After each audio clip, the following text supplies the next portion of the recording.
Assalamualaikum warahmatullahi wabarakatuh. How are you beloved students? It's so nice to meet you again. Berjumpa lagi dengan Ustazah Ai. Okay student, let's say basmalah together. Bismillahirrahmanirrahim.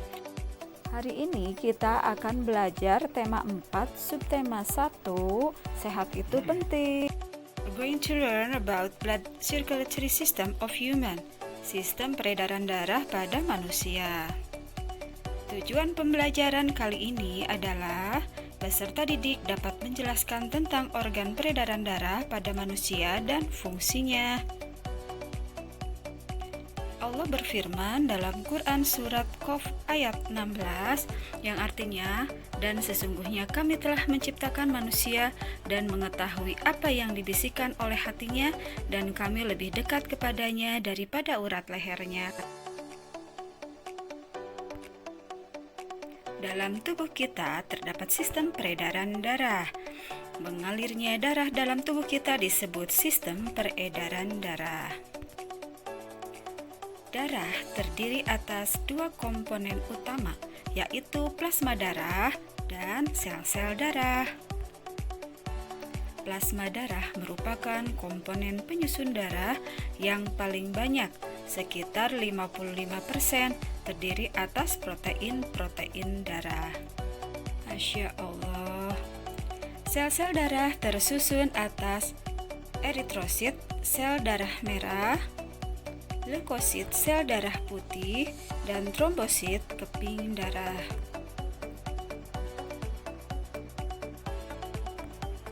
Nah, coba kita lihat apa saja fungsinya ya. Eritrosit bertugas membawa oksigen dari paru-paru ke seluruh tubuh. Leukosit bertugas membunuh kuman penyakit, sedangkan trombosit berperan dalam proses pembekuan darah. Sekarang kita lihat apa saja yang termasuk organ peredaran darah. Yang pertama yaitu jantung. Yang kedua, pembuluh darah. Dan yang ketiga yaitu paru-paru. Nah, sekarang kita lihat peran masing-masing organ peredaran darah tersebut.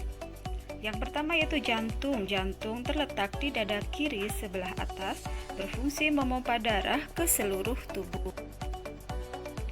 Ukuran jantung kira-kira sebesar kepalan tangan, sekitar 300 gram. Jantung tersusun atas kumpulan otot yang sangat kuat yang dinamakan miokardium. Jantung memiliki 4 ruangan, yaitu yang pertama right atrium serambi kanan, yang kedua left atrium serambi kiri, yang ketiga right ventricle bilik kanan, dan yang keempat yaitu left ventricle. Kita akan merasakan detak jantung. Detakan tersebut berasal dari jantung yang sedang memompa darah ke seluruh tubuh. Setiap saat jantung selalu memompa darah dan akan berhenti memompa darah saat seseorang telah meninggal dunia. Lillahi innalillahi wa inna ilaihi roji'un. Semoga kita semua husnul khotimah ya. Serambi terletak pada bagian atas jantung dan bilik terletak pada bagian bawah jantung. Di antara ruangan jantung sebelah kanan dan kiri terdapat sekat dari otot yang tebal. Nah, sekarang kita lihat apa saja ya fungsi keempat ruang jantung tersebut. Yang pertama yaitu serambi kanan menerima darah yang mengandung karbon dioksida dari seluruh tubuh. Serambi kiri menerima darah yang mengandung oksigen dari paru-paru. Bilik kanan memompa darah yang mengandung karbon dioksida ke paru-paru, dan bilik kiri memompa darah yang mengandung oksigen ke seluruh tubuh. Bilik jantung bekerja lebih berat dari serambi karena tugasnya memompa darah. Tiap ruangan jantung dilengkapi dengan katup yang berfungsi untuk mencegah darah mengalir ke ruangan yang lain. Tiap katup membuka dan menutup seirama dengan denyut jantung. Masya Allah, Allah telah menciptakan manusia dengan dilengkapi organ tubuh yang lengkap, yang sedemikian rupa hebatnya ya. Berikutnya adalah pembuluh darah. Pembuluh darah sebagai tempat beredarnya darah. Jenis-jenis pembuluh darah yaitu sebagai berikut. Yang pertama, pembuluh darah atau arteri. Yang kedua, pembuluh balik atau vena. Dan yang ketiga, pembuluh kapiler. Pembuluh nadi yaitu pembuluh yang membawa darah yang banyak mengandung oksigen keluar dari jantung ke seluruh tubuh. Pembuluh nadi yang paling besar yang menerima darah dari bilik kiri disebut aorta atau nadi besar. Berikutnya, pembuluh balik merupakan pembuluh darah yang membawa darah mengandung karbon dioksida dari seluruh tubuh menuju ke jantung. Dan yang ketiga yaitu pembuluh kapiler, merupakan pembuluh darah yang sangat halus dengan dinding sangat tipis dan berpori. Pembuluh ini merupakan ujung dari pembuluh nadi dan pembuluh balik. Dalam pembuluh kapiler ini terjadi pertukaran antara oksigen dan karbon dioksida. Organ peredaran darah berikutnya yang tidak kalah pentingnya yaitu paru-paru. Paru-paru memiliki peran penting sebagai penyuplai oksigen ke dalam darah. Darah yang mengandung karbon dioksida yang dipompa ke paru-paru akan digantikan dengan oksigen melalui proses pernafasan. Dalam tubuh manusia terjadi peredaran darah ganda, yaitu peredaran darah besar dan peredaran darah kecil. Masya Allah.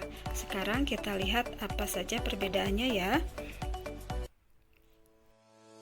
Peredaran darah besar merupakan peredaran darah yang mengalirkan darah yang banyak mengandung oksigen dari bilik kiri ke seluruh tubuh.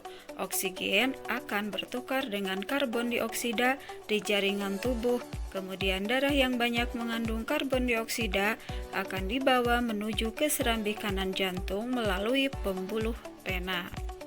Jadi kalian ingat-ingat ya, pada intinya pada peredaran darah besar, darah mengalir dari jantung bagian bilik kiri mengalir ke seluruh tubuh, lalu kembali lagi ke jantung bagian serambi kanan. Berikutnya, peredaran darah kecil merupakan proses peredaran darah dari jantung ke paru-paru dan kembali lagi ke jantung. Darah yang banyak mengandung karbon dioksida dari bilik kanan dialirkan ke paru-paru melalui pembuluh darah arteri paru-paru. Pada alveolus terjadi pertukaran karbon dioksida dengan oksigen. Kemudian darah yang kaya akan oksigen akan dialirkan ke serambi kiri jantung melalui pembuluh vena paru-paru. Nah, kalian ingat-ingat lagi, pada peredaran darah kecil ini, darah mengalir dari bilik kanan menuju ke paru-paru, lalu kembali ke serambi kiri. Okay student, what have we learned together today?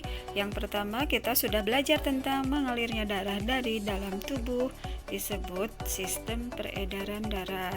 Berikutnya kita juga sudah belajar tentang organ peredaran darah manusia, yaitu jantung, pembuluh darah, dan paru-paru. Selain itu, kita juga sudah belajar tentang jenis-jenis peredaran darah. Ada peredaran darah kecil dan juga peredaran darah besar. Serta kita juga sudah belajar tentang fungsi darah. Fungsi darah itu untuk mengirimkan sari makanan, oksigen, dan zat lainnya yang diperlukan tubuh, juga sebagai pengatur suhu tubuh dan juga sebagai pertahanan tubuh. Okay student, finish for today.